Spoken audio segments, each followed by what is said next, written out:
জম্মু কাশ্মীরে সন্ত্রাসী হামলাকে ঘিরে তলানিতে নেমেছে পাকিস্তান ও ভারতের মধ্যকার সম্পর্ক।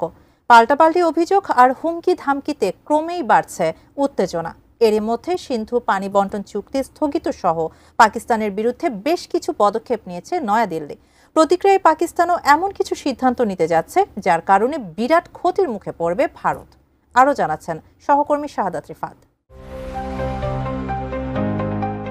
পেহেলগামে সন্ত্রাসী হামলার পর থেকে তৈরি হওয়া উত্তেজনার মধ্যে কোনো আগাম সতর্কতা ছাড়াই জিলাম নদীর অতিরিক্ত পানি ছেড়ে দিয়েছে ভারত। এতে মাঝারি মাত্রার বন্যার কবলে পড়েছে পাকিস্তান নিয়ন্ত্রিত কাশ্মীরের একাংশ। এই ঘটনায় পাকিস্তানের কাশ্মীরের রাজধানী মুজাফফরাবাদে জরুরি অবস্থা জারি করা হয়েছে। সংশ্লিষ্টরা জানায়, ভারত জিলামে স্বাভাবিকের চেয়ে বেশি পানি ছেড়েছে। এতে নদীর পানি আকস্মিকভাবে বৃদ্ধি পেয়ে বন্যা দেখা দিয়েছে। এমন পরিস্থিতিতে ভারতের বিমানের জন্য আকাশসীমা বন্ধের পাশাপাশি বেশ কিছু পাল্টা পদক্ষেপ নিয়েছে ইসলামাবাদও, যার মধ্যে অন্যতম ভারতের সঙ্গে সব রকম বাণিজ্য ও দ্বিপাক্ষিক চুক্তি স্থগিতের সিদ্ধান্ত।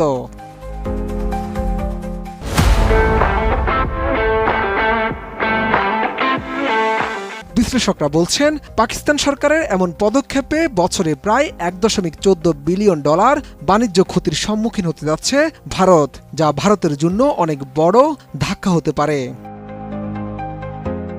27 এপ্রিল প্রকাশিত এক প্রতিবেদনে আন্তর্জাতিক গণমাধ্যমগুলো জানায়, পাকিস্তান বিজনেস ফোরাম PBF এর প্রতিবেদন অনুযায়ী 2024 সালের এপ্রিল থেকে 2025 সালের জানুয়ারি পর্যন্ত প্রায় $500 মিলিয়ন মূল্যের পণ্য পাকিস্তানে রপ্তানি করেছিল ভারত।